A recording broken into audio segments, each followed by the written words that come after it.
여러분, 우리 믿음의 사람들의 삶의 승패는 어디에서 일어나는 줄 아십니까? 바로 기도의 자리입니다. 그 어떤 상황 속에서도 기도의 자리를 여전히 붙잡고 있느냐, 여기에서 삶의 승패는 판가름 납니다. 성경에 나오는 모든 믿음의 사람들을 보십시오. 아브라함은 하나님의 부르심을 받고 가는 곳마다 단을 쌓고 여호와 하나님의 이름을 불렀더라라고 했습니다. 그가 믿음의 조상이 되고 축복의 아버지가 될 수 있었던 것은 그는 여전히 기도하는 사람이었기 때문입니다. 야곱을 보십시오. 그는 지극히 인간적인 사람이었고 약점이 많은 사람이었습니다. 그러나 그는 베델에서 자신에게 찾아오신 그 하나님을 만나고 경험한 뒤에 기도의 사람, 하나님을 바라보는 사람이 됩니다. 무엇보다도 야복강가에서 물러서지 않는 그의 기도가 그의 생애의 전환점이 되었습니다. 거부가 되어서 두 때의 축복을 안고 고향 땅으로 돌아왔지만 여전히 그 인생 가운데, 그 영혼 가운데 해결되지 못한 문제, 바로 형 에서와의 아픔. 야복강가에서 기도하는 가운데 은혜를 받고 그 형 에서와의 문제가 해결됩니다. 그리고 비로소 영적 장자권을 가진 축복의 아버지가 됩니다. 다윗을 보십시오. 그의 위대함은 다른 데 있지 않았습니다. 그는 기도의 사람이었고 기도로 문제를 풀어가는 사람이었습니다. 사랑하는 성도 여러분, 나를 둘러싸고 있는 삶의 환경이 비록 힘들고 어렵지만 너는 내게 구하라, 내가 네게 응답하겠고 너가 알지 못하는 크고 은밀한 일을 너에게 보여주리라 말씀하여 주신 그 하나님의 약속의 말씀을 부여잡고 여전히 기도의 자리로 나아가는, 기도로 승리하는 하나님의 사람 되기를 주의 이름으로 축복합니다. 지금 우리는 주님께서 가르쳐 주신 기도를 몇 주에 걸쳐서 배우고 있습니다. 주님께서 가르쳐 주신 기도는 크게 두 부분으로 나눌 수 있다고 했습니다. 하나님을 향한 기도, 그리고 우리 자신을 위한 기도, 이렇게 둘로 나눕니다. 참된 기도는 나의 필요와 간구에서부터 시작되는 것이 아니라 먼저 하나님을 향하여서 그분을 경배하고 그분의 뜻을 구하는 기도임을 우리는 지난 3주 동안 배웠습니다. 첫째, 하나님의 이름이 거룩히 여김을 받으시옵소서. 두 번째, 하나님의 나라가 이 땅에 임하게 하여 주옵소서.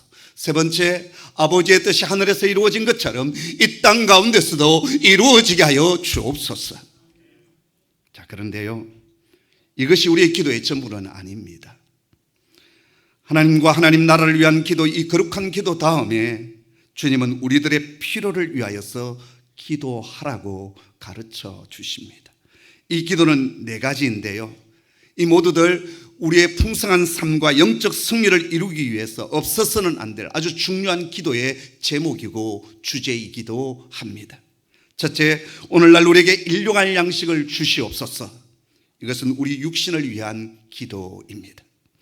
둘째, 우리가 우리에게 제 지연자를 사하여 준 것 같이 우리 죄를 사하여 주옵소서. 이것은 우리의 영혼의 풍성함을 위한 기도입니다.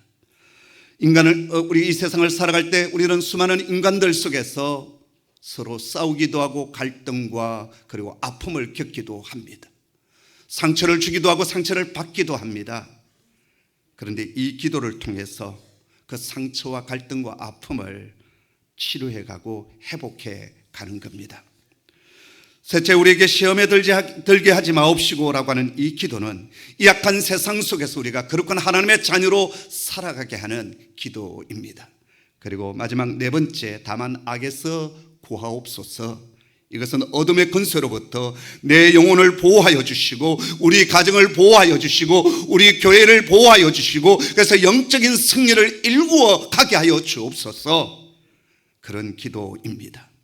오늘 이 네 가지 기도 가운데 제일 첫 번째 나오는 기도, 오늘날 우리에게 일용할 양식을 주옵시고를 살펴보도록 하겠습니다. 먼저 우리가 생각해야 할 것은 도대체 일용할 양식이 구체적으로 뭐냐라는 것입니다. 단순히 하루 세 끼 밥 잘 먹는 것, 그것이 일용할 양식인가? 대본의 추경학자들의 해석은 오늘을 살아가는 우리에게 꼭 필요한 모든 것이 바로 이 일용할 양식 속에 포함되어 있다, 그렇게 해석을 합니다. 다시 말해서 먹고 입고 자는 것, 의식주에 필요한 모든 것이 여기 일용할 양식이다라는 겁니다. 또한 자녀를 양육하고 교육시키는 일들을 비롯하여서 우리 삶에 필요한 것들이 있지 않습니까? 그 모든 것들이 이 일용할 양식 속에 포함되는 것이다 라고 해석했습니다. 그리고 이 필요한 모든 것을 아버지께 구하라, 그렇게 주님은 우리에게 가르쳐 주십니다. 자, 그렇다면 이 기도 속에 담겨진 의미와 뜻이 무엇일까요? 두 가지로 정리될 수 있는데요. 첫째, 하나님께서는 우리의 영혼뿐만 아니라 우리의 몸도 돌보시고 온전케 하시기를 원하신다라는 겁니다. 영국 성공의 캔터버리 대주교였던 윌리엄 템플런이 이런 얘기를 했습니다. 기독교는 모든 종교 중에 가장 물질적인 종교이다, 그런 유명한 말을 했습니다. 여러분, 기독교는 물질을 부정하지 않습니다. 물론 영적인 것, 정신적인 것, 하늘나라의 일을 소중히 여기지만 동시에 하나님께서 지으신 이 세계와 인간의 육체, 이 피조물들 참으로 소중히 여기고 계시다라는 겁니다. 우리는 때때로 신앙심이 깊어갈수록 인간성을 포기해야 되는 것처럼 생각할 때가 있습니다. 인간의 냄새는 점점 없어지고 영적이고 거룩한 냄새가 많이 나는 것이 참 신앙이다, 그렇게 생각하는 사람들이 있습니다. 물론 우리의 삶 가운데 때로는 금식도 하고 홀로 하나님을 추구하는 그런 영적인 시간이 필요합니다. 그런데 그래야만이 신앙생활 잘 하는 것처럼 내세우는 것은 큰 잘못입니다.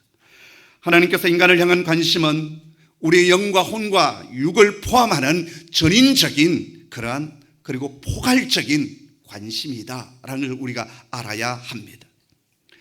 바울은 데살로니가 있는 성도들에게 편지를 하면서 마지막 작별 기도를 이렇게 마무리하고 있습니다.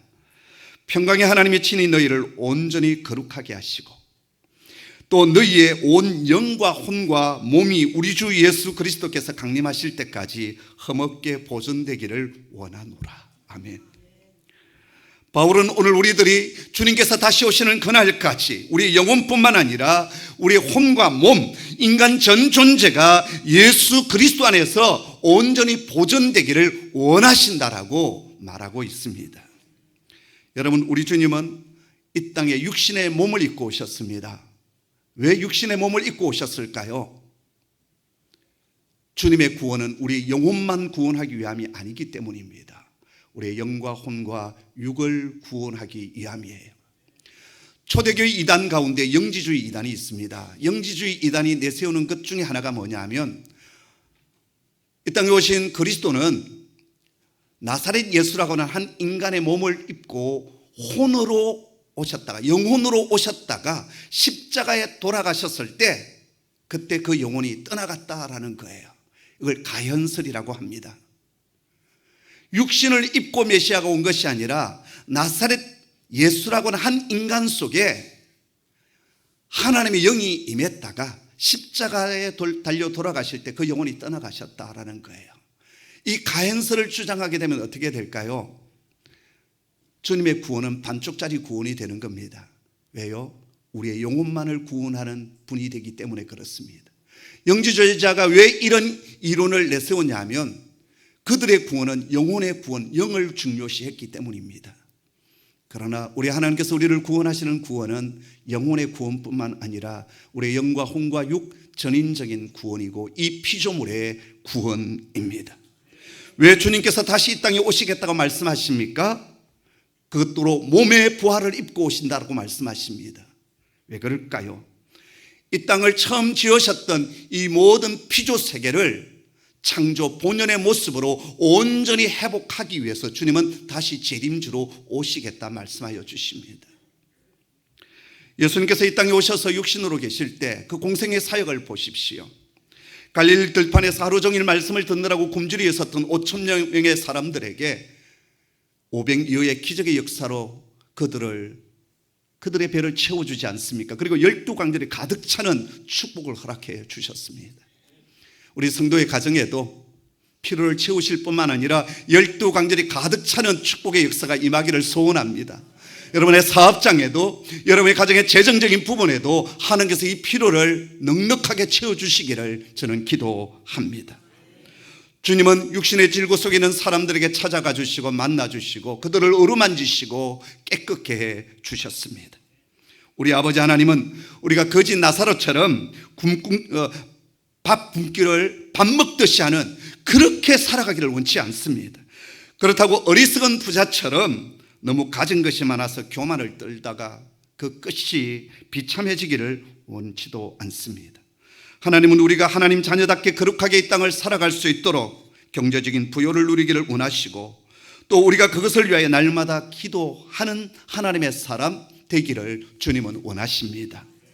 성도 여러분, 우리들 각자 가정들마다 회복되어야 될 영역들이 있지 않습니까? 영적인 영역뿐만 아니라 재정적인 영역들, 육체적인 영역들 주님께서 온전히 회복해 주시기를 소원합니다. 저와 여러분, 이 삶의 영역들이 구원받고 회복되기를 위하여 기도하는 하나님의 사람 되기를 간절히 소원합니다. 둘째로 여기 일용할 양식이라고 하는 것은 어제의 양식도 아니고 내일의 양식도 아니고 바로 오늘의 양식이다라는 겁니다. 일용할 양식을 주옵소서라는 이 말씀 속에는 우리로 하여금 날마다 기도하게 하시는 하나님의 신비한 뜻이 담겨져 있습니다. 누가복음에 보면요, 날마다 우리에게 일용할 양식을 주옵시고 이렇게 되어 있습니다. 그 말은 우리가 매일매일 이 기도를 통하여 하나님 아버지를 만나라는 뜻이, 깊은 뜻이 담겨져 있습니다. 우리가 보통 야, 밥 한 끼 먹자, 그 말의 깊은 뜻은 무엇입니까? 그냥 밥 먹고 헤어지자 그런 뜻입니까? 만나자는 뜻 아닙니까? 교제하자는 뜻 아닙니까? 하나님께서 오늘 우리로 하여금 일용할 양식을 위하여 날마다 기도하라고 하는 것은 그 기도를 통해서 하나님 우리를 만나기를 원하신다라는 거예요. 이스라엘 백성들이 출애굽하여 광야길을 걸어갈 때 계속 이동을 해야 되고 그 광야는 농사를 지을 수 없는 곳이었기 때문에 하나님은 그 백성을 위하여 뭘 주십니까? 하늘 만나를 내려주셨습니다. 근데 이 하늘 만나에는 하나의 법칙이 있었습니다. 그것은 매일의 법칙이었어요. 그날 먹을 양만 거두어야 한다라는 거예요. 내일 것이 염려되어서 꽃배기로 거두면 그 다음날 다 썩어졌어요. 왜 하나님께서 이렇게 하셨을까요? 하나님은 그 백성들이 매일매일 하나님을 새롭게 만나기를 원하셨던 것이고 매일매일 하나님의 은혜를 바라보게 하셨던 것입니다. 여러분 생각해 보십시오. 사람은 참 이상했어요. 한꺼번에 다 주면 처음엔 그것이 하나님의 은혜라고 고백은 합니다. 그런데 시간이 지나면 하나님의 은혜는 다 잊어버립니다. 교만해집니다. 그리고 내가 잘해서 이것이 그렇게 되었다라고 우겨댑니다. 직분도 마찬가지입니다. 직분을 받을 때는 감격의 눈물을 흘리며 은혜로 받지만 시간이 지나면 그 은혜를 유지하는 사람 100에 한두 사람 정도 되지 않는다는 것을 저는 제 목회 경험을 통해서 많이 보았습니다. 여기에 있는 이 손목사도 예는 아닙니다. 그래서 오늘 우리에게는 매일매일 엎드리짐이 필요한 것이고 매일의 양식을 구하는 겸손함이 있어야 하는 것입니다. 참 부끄러운 고백인데요, 어느 주일 주님께서 큰 은혜를 주셔서 이 강단이 기름져 온 성도들이 은혜를 받을 때가 있습니다. 소위 설교의 히트를 칠 때가 있어요. 홈런을 때릴 때가 있습니다.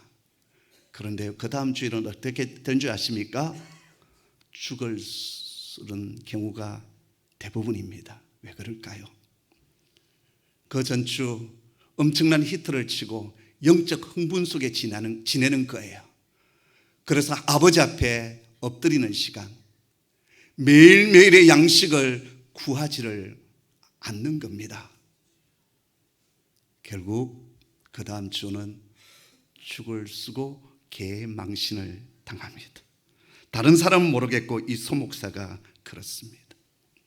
왜 하나님께서 매일의 양식, 오늘의 양식을 구하라고 하셨을까요? 매일매일 하나님 바라보고 매일매일 하나님의 은혜를 사모하라고 하는, 그래서 아버지 하나님을 바라보고 붙들고 살아가라고 하는 하나님의 깊은 뜻이 이곳에 담겨져 있습니다. 이것이 매일의 법칙입니다. 오늘 우리는 이 원리를 믿고 이대로 삶에 적용해야 되겠습니다. 직장에 출근할 때 주님 오늘 또 일용할 양식으로 나를 채워 주옵소서. 내 열심과 내 지혜로 하지만 하나님의 은혜 주시지 아니하시면 아무런 열매도 거둘 수가 없습니다. 그리고 하루를 마쳤을 때 하나님의 은혜로 내가 이 일을 했습니다. 열심히 일을 하여서 그달의 그 봉급을 받게 되었을 때 하나님께서 일용할 양식 주시니 감사합니다. 이건 하나님의 은혜입니다. 이 고백이 우리 속에 있어야 합니다. 이스라엘 백성들이 광야를 지나갔을 때는 하늘 만나를 먹었습니다. 그런데 약속의 땅 가나안 요단강을 딱 건너자마자 하늘 만나가 뚝 끊어졌습니다. 그리고 그때부터는 뭐를 먹게 되었을까요? 그 땅의 소산을 먹게 되었다라고 성경은 기록하고 있습니다. 그 땅의 소산에 대한 우리 교회 간증 하나가 있습니다. 저희 교회가 1995년 5월 21일이 첫 번째 저희 가족이 예배를 드렸던 주일입니다. 서울 홍익교회에서 35주년 기념교회로 저희 교회를 개척하고 저를 파송에 보냈습니다. 개척자금 5천만 원을 제 손에 쥐어주었어요. 그런데 소만초등학교 그 부영상가 2층 실평수 25평이 그 당시 보증금이 얼마였느냐? 6천만 원이었습니다. 그리고 월세가 180만 원이었습니다. 서울 홍익교회에서 2년 동안 제 부교육자 사례 120만 원을 그대로 지원해 주셨어요. 그런데 그것 가지고 턱없잖아요. 무엇보다 이것은 신축 상가였기 때문에 바닥피라는 것이 있었는데 바닥피가 1,500만 원이었습니다. 교회로부터 5천만 원 받았는데 나머지 2,500만 원이 부족합니다. 교회를 또 꾸며야 되잖아요. 꾸밀 돈도 아무것도 없는 거예요. 그런데 마침 저희 집에 제가 신학생 시절에 결혼을 하고 저희 아내가 바깥에 가서 일을 하면서 또 두 아이를 키우고 저를 뒷바라지를 했어요. 그러면서 그 당시에 전세금이 폭등을 했기 때문에 하여튼 적금을 꼬박꼬박 들었습니다. 따박따박 들었는데 그게 딱 만기가 되는 때였습니다. 그래서 그걸 다 봉헌했습니다. 그래도 돈이 모자라는 거예요. 그래서 처갓집에 부탁해서 농협 대출을 끌어당겼습니다. 그리고 이제 예배당을 꾸며야 되는데 함께하는 사람이 아무도 없으니까 저희 부부가 그 예배당을 처음 보름 동안 꾸몄어요. 찾아오는 사람 아무도 없었습니다. 전하는 사람 아무도 없었어요. 외로운 시간을 보내었습니다. 눈물의 시간을 많이 보내었는데요. 이제 첫 예배를 드리는데 돈이 없어서 십자가 탑도 세우지 못하고 간판도 달지를 못했어요.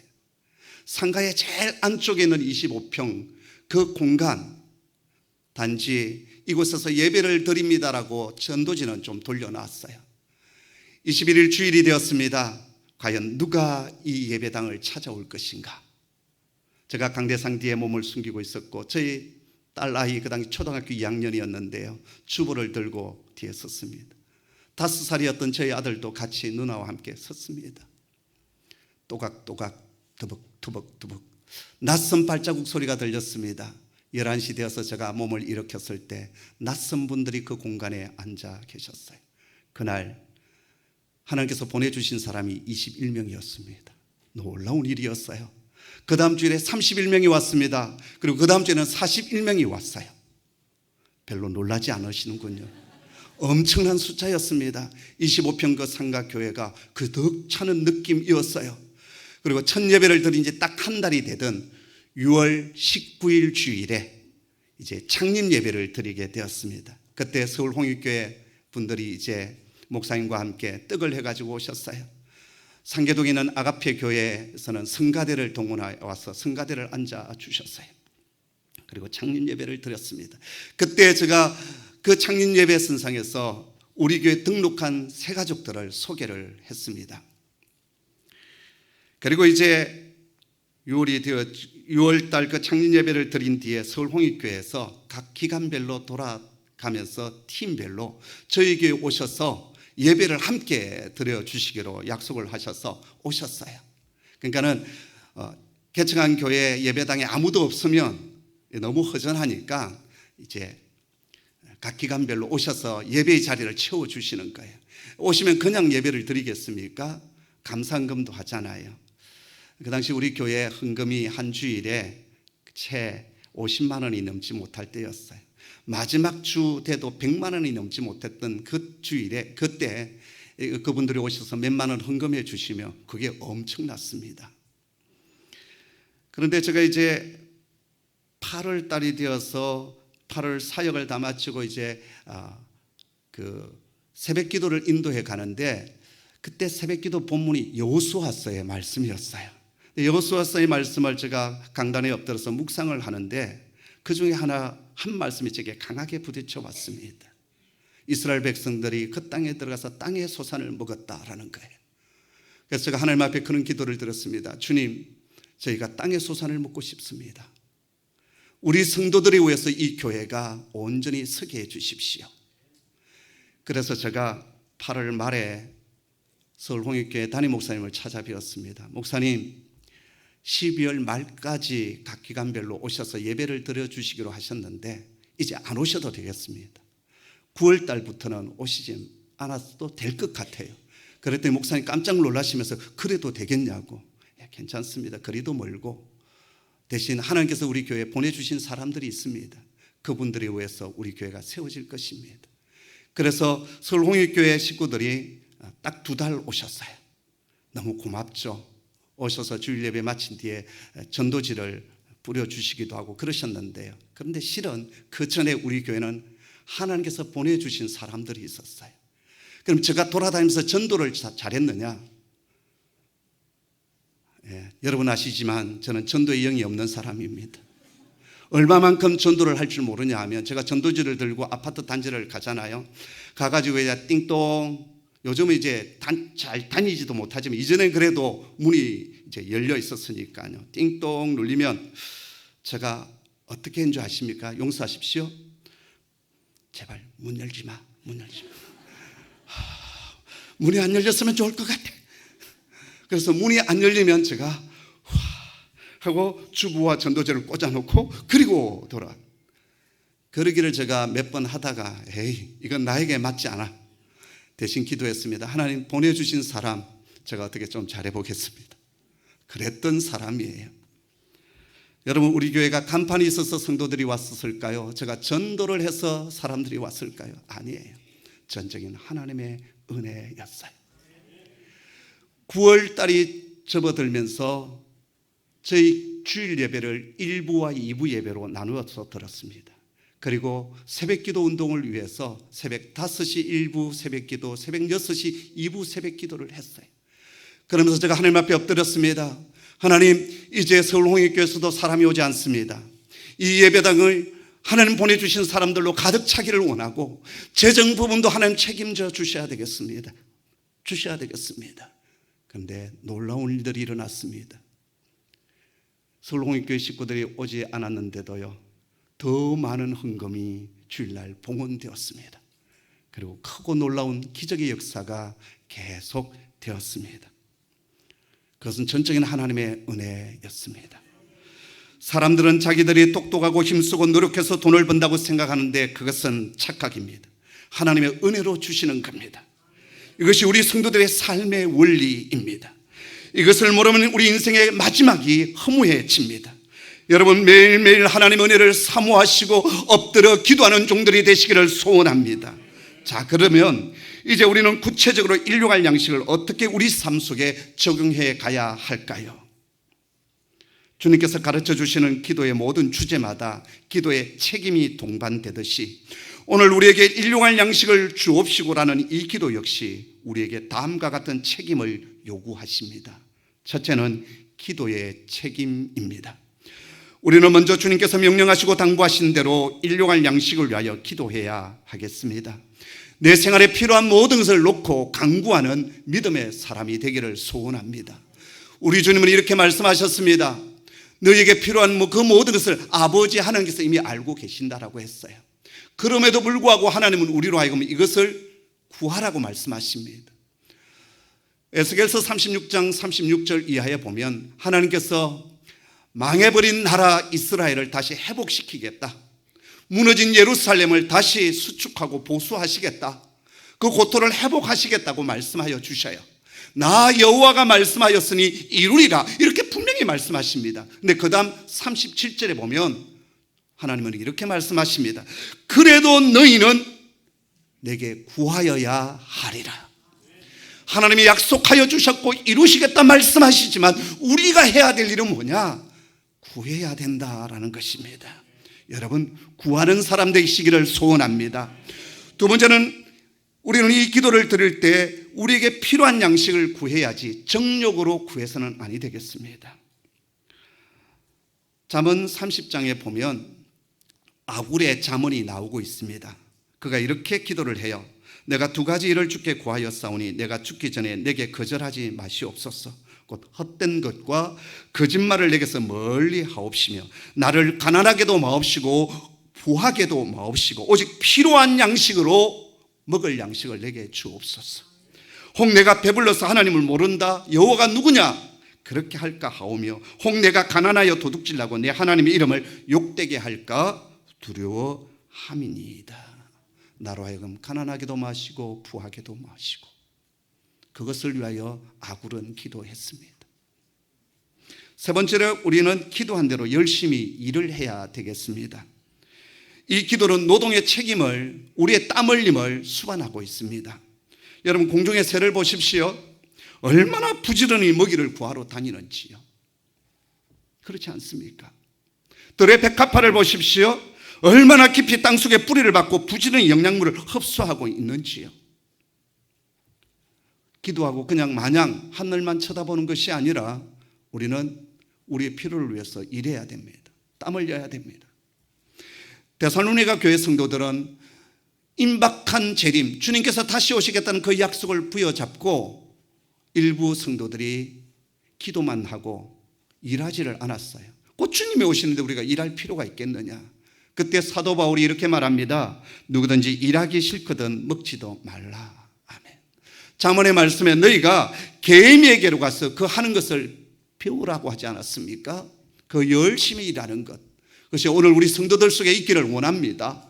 기도하고 가만히 있는 것이 아니라 찾고 두드리고 그리고 뭔가 해야 되는 거예요. 일터가 없는 분들은 일터를 달라고 기도하시기를 바랍니다. 직장에서 사업장에서 일을 하고 있는 분들은 주신 일터를 감사하며 더욱 열심히 일하도록 하십시다. 하늘의 지혜를 구하며 하나님의 은혜를 구하며 일하시기를 바랍니다. 새로운 계약이 성사되도록 여러분 기도하시고 또 지혜를 모으시고 그리고 힘을 다하시기를 바랍니다. 네 번째로 감사와 자족의 삶을 살아가도록 하십시다. 내게 주신 것에 감사하는 사람 되시기를 바랍니다. 시편 136편 25절에 보면 모든 육체에게 먹을 것을 주신 이에게 감사하라고 했어요. 감사하는 사람 되기를 소원합니다. 자기 기술로 벌었던, 내가 열심으로 일해서 벌었던, 또 누군가가 주었던 그 양식을 하나님께서 주신 것임을 고백하고 감사하는, 하나님께 감사하는 자들이 되기를 소원합니다. 또한 자기에게 주어진 것에 대한 자족함이 있기를 소원합니다. 히브리서 13장 51절에 보면 돈을 사랑하지 말고 있는 바를 족한 줄로 알라라고 했습니다. 자족함이지요. 알렉산드리아의 유명한 교부였던 클레멘트는요, 재물은 구두와 같다라고 했습니다. 구두는 마냥 크다고 좋은 것이 아니지 않습니까? 자기 몸에 꼭 맞아야 되는 겁니다. 하나님께서 우리 각자에게 맞게끔 재정을 주셔야 합니다. 그것에 대한 자족함과 감사가 우리 속에 있어야 하겠습니다. 마지막으로 이 기도에는 구제와 선교의 책임이 있습니다.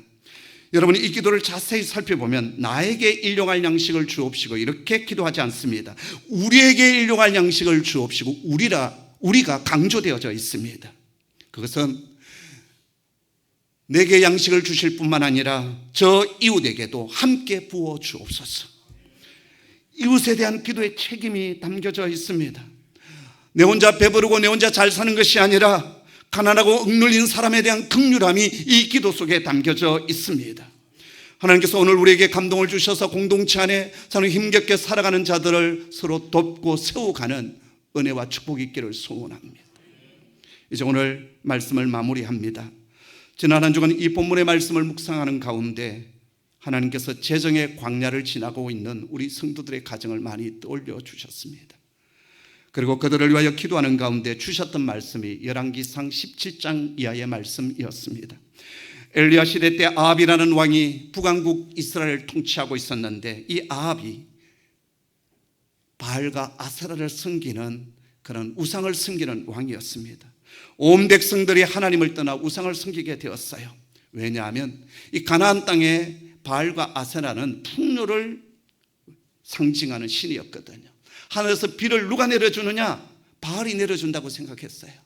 그래서 바알과 아세라는 이 땅에 풍요를 가져오는 신으로 그들이 여겼어요. 그래서 이스라엘 백성들이 가나안 땅에 들어가서 그 땅의 풍요의 신 바알에게 마음이 빼앗길 수밖에 없었고, 이제는 왕과 그의 아내였던 이세벨이 우상을 섬기게 되자 백성들이 다 그쪽을 따라갔습니다. 그러자 하나님께서 하늘 문을 닫으시고 7년 동안 비를 내리지 아니하심으로 그 땅이 흉년기에 들어가게 됩니다. 그때 하나님께서 하나님의 종을 보살피기 위하여서 어떻게 하십니까? 엘리야로 하여금 지금의 요르단 지역, 이 동쪽 그리시네가로 가라고 하십니다.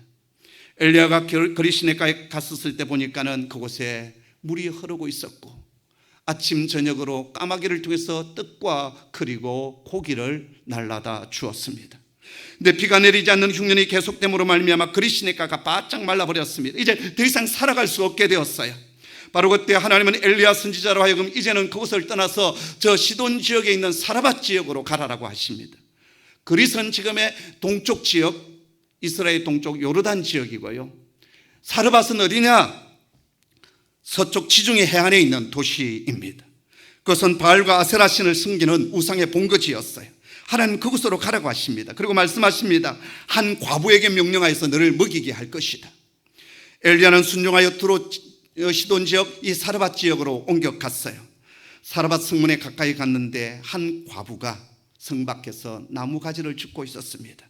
엘리야는 직감했습니다. 하나님께서 예비하신 과부가 저 사람이구나. 그래서 말합니다.